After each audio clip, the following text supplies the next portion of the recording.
This video is sponsored by MISTR, prep prescribed online and delivered to your door. Hey sis, it's Christmas! Something something call Santa and the missus.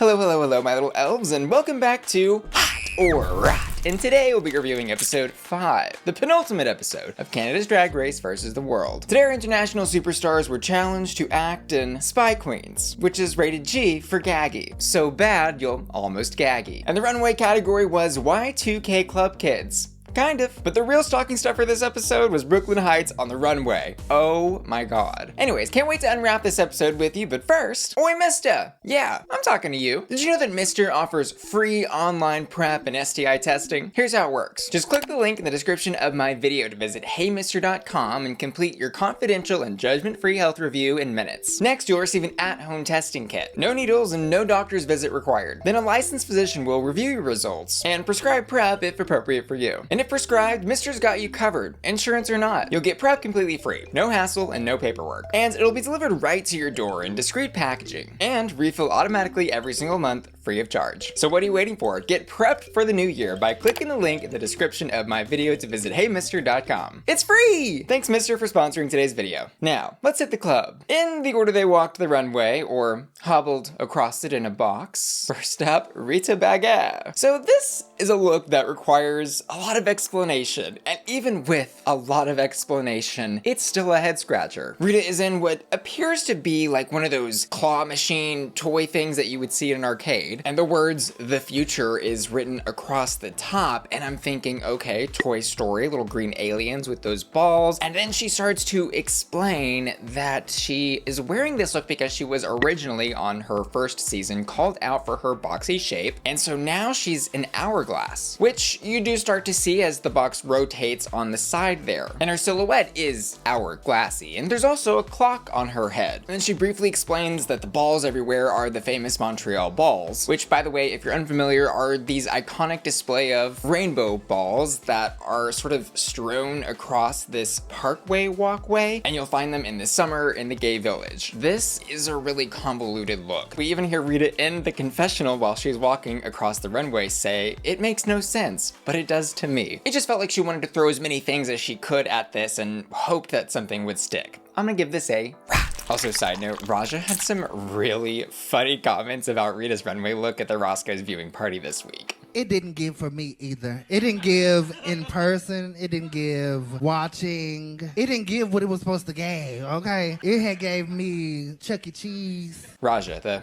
gift that keeps on giving. But in the challenge, she reminds us what a professional she is and why she is at the top of her game in drag. She is so good at playing these over-the-top campy characters. And in this sketch, Spy Queens, she's playing the role of mother of the house. And she doesn't often go for older roles in comedy challenges. Just look at this Snatch Game, last Snatch Game, or any other sketches that she's done for the show and you'll see that. This type of campy over-the-top acting thing is what Rita does best. She's an entertainer through and through, and I enjoyed her every time she was in the shot. So while a fair critique might be, I would like to see Rita try a different type of role in a challenge like this, because hey, I'm sure she would be good at it. I also have to acknowledge that if I were in her heels here, I would have done exactly what she did. Consistency is key, and doing what you know you're going to succeed in right before the finale is probably gonna get you to the finale. This performance was hot. Next up, always the bridesmaid, never the bride, Vanity Milan. We'll talk more about her elimination at the end of the video, but let's first talk about her runway. She gave one of the most polished, cleanest, and sophisticated looks on the runway tonight. Was it Y2K Club Kid? No, I don't think it was at any stretch of the imagination. It was too defined in its references and intention to be so. But for all of the chaos that was on the runway tonight, it was refreshing to see something so put together and intentional. She tells us in her confessional she is giving Missy Elliott meets Batman in a matrixy cape and bodice. And are those some yellow Pikachu hair horns on her head, or is she just happy to see us? It seems like she really wanted to prove she could dominate the runway this season, and I think she absolutely did that every single episode. So while this look wasn't on brief, I am still going to give this a very safe hot.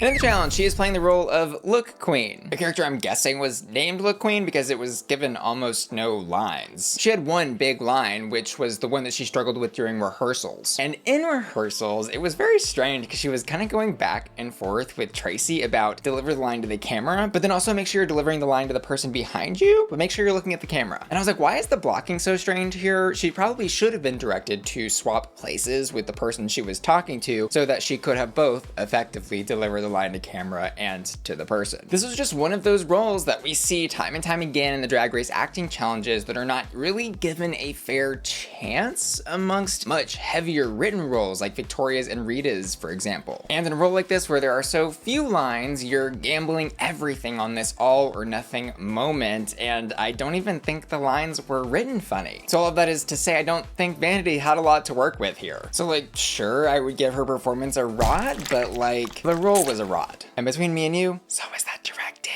Next up, just crown her already. It's Victoria Scone. And on the runway, she is giving us an Abstracts Club Kid version of the Y2K Millennium Bug. And she explained this a bit in the confessional, but if you weren't around for it, this was a time when everyone in the waking modern world thought that all the computers were going to just overnight break down. People were stockpiling food, water, supplies. They really thought it was gonna be the end. And all of this because everybody was so scared that the computers were not going to be able to handle the switch from 1999 to the year 2000. In many instances, a lot of programming hours did have to go into fixing or recoding systems to make sure that that time switch occurred properly, but was the world going to end? In retrospect, probably not. Anyways, I think Victoria picked an excellent concept for this runway and executed on it perfectly. She is a bug. Her face is painted green. She's got all these crazy arms and feathers and insanity that make the presentation larger than life. Plus, to tap into the, you know, computer buggy side, she's got light up LEDs all across the bodysuit. And like, extra points for literally breaking the stage as she came out onto the runway. Very appropriate for Millennium Bug. Plus the way she did her makeup was very in tune with what you would expect from a Club Kid look back in the day, giving very artistic, interesting, and exciting. This look is hot. And by the way, the profile icons that you see when I'm reviewing a Queen's look or challenge are actually my patrons on the hottest hot tier who have voted for those runways or looks. My patrons support me every single month over on patreon.com/bussyqueen. That's my members only website where they get exclusive member benefits like early access to my YouTube videos, access to exclusive videos, and access to the Bussy Queen Discord server. And you can become a patron today by clicking the link in the description of this video. See you there. In the Spy Queens challenge, she fights for the role of reading fundamentalist, a spy with a British accent. And this is the other essentially leading role of this sketch. She was funny in her line delivery, physical comedy, and acted with a great British accent, I must say. Who could have guessed? Plus her ability to make dolphin noises. I'm impressed. Victoria Scone is a true thespian. This performance was hot. Also, side note, I've had a theory for a while now that the acting challenges are actually written based on who is in the competition at the time, and this was very suspicious in the way things played out. We've got Victoria with the British accent playing the spy role with the British accent, Rita who loves to do old characters that gets the old mother of the house character, the storyline focus of Vanity's runway looks this season and her getting this Look Queen role. I don't know. Chicken or the egg, right? Next up, munch, munch, crunch, crunch, it's Silky Nutmeg Ganache. And her Club Kid look has a giant eye that has like eyelash sun rays around it, a big mouth swallowing her whole, and a tongue that's flowing down the rest of her body. This look for me, I think was most exciting in that she gave a great visual presentation and silhouette. And Silky, I do think nailed the look in that a Club Kid look is going to be this larger than life type of thing. Plus the eye and mouth are very in tune with Club Kid fashion of that era. And you know, the mouth is really appropriate also for a queen that's named herself after food. As for critiques on this look, I will say, is it super original? No, we've seen the giant eyes or mouth things appear on Drag Race runways before, like with Mohart, and the judges were concerned about the arts and craftsy appearance of the look. However, I would argue this is actually probably more true to what a Club Kid might wear back in the day. Everything would have been very homemade, and having this really poised, professional, polished type of look in a Club Kid fashion style, I think is more of a modern Drag Race idea than one that would have existed back in the day. So actually, I would still give this look a very safe hot. And as for the challenge, back to that question of did the queens choose these roles because they identified with them, or were the roles written for the queens and just given to them, and it's all a big ruse?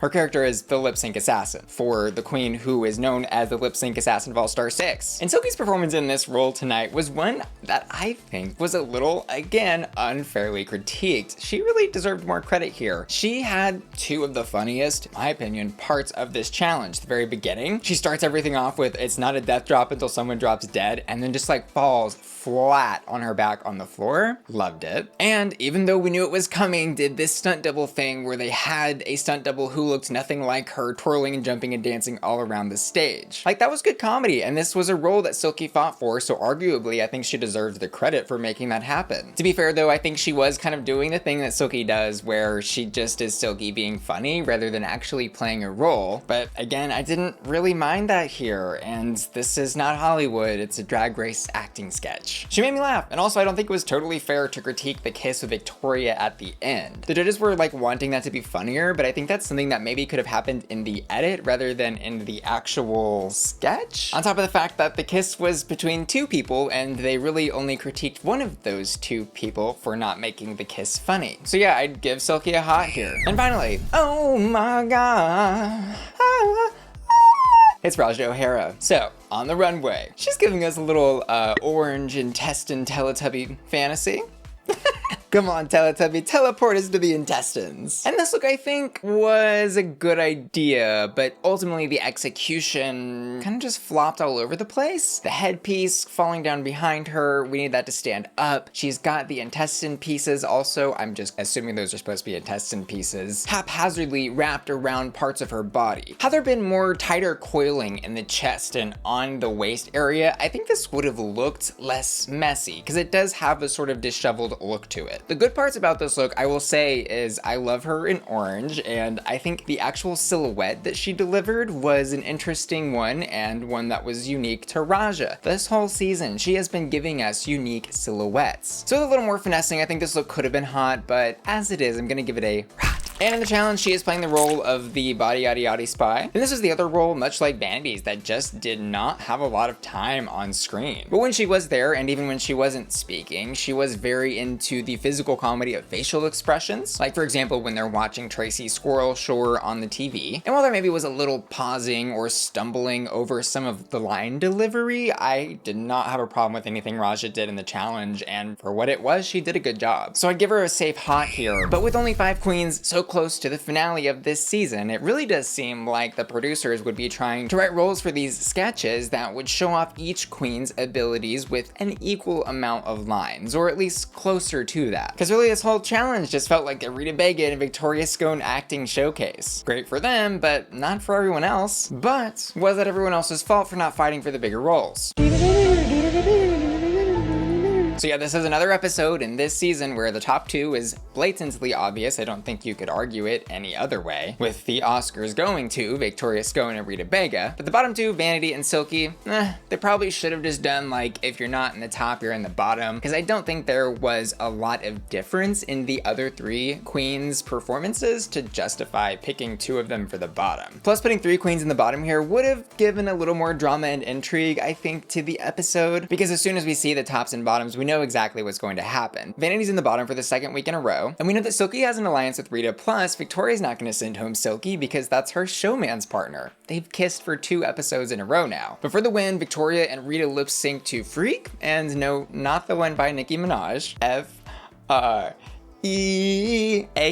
where my barb's at. And both queens, I think, did a good job at giving interesting performances. Victoria was kind of climbing and rolling and doing this crazy stuff all over the stage, but I think she missed the opportunity there to nail every one of the lyrics. It seemed like in the heavy focus of the rap piece of the song, she had her mouth closed and was more trying to do the gymnastic stuff rather than lip sync. So while I think Victoria gave a more interesting lip sync, I think Rita did deserve the win because she nailed the actual lip sync a bit better. And she ends up sending home Vanity. Again, no surprise here. We knew this was going to happen, which makes this the 2nd time that Vanity has come just 1 episode away from entering the finale. And entering next week's lip sync smackdown for the crown, we'll have Victoria Scone with 2 top placements, 1 win, Silky with 1 top and 1 win, Rita with 1 top and 1 win, and Rajah with just 1 top. placement, that is. And if we were assigning some kind of point value to these top placements and wins, yes, we would very obviously have Victoria Scone here deserving the crown above everybody else. She's been on such a tear in the challenges and has been killing it every single runway. But as for what could happen in the lip sync smackdown, you never know. This could very much go in either the producers have decided who is going to win before the lip sync smackdown, and who's going to get crowned is going to get crowned no matter what, which is basically what happens when we have RuPaul judging an all-star season. Or since we don't have Ru on this panel, and this season I'll say does seem to have been judged very fairly, it could actually be decided on the true winners of each lip sync in the smackdown. That would be a twist. Oh, y'all wanted a twist, eh?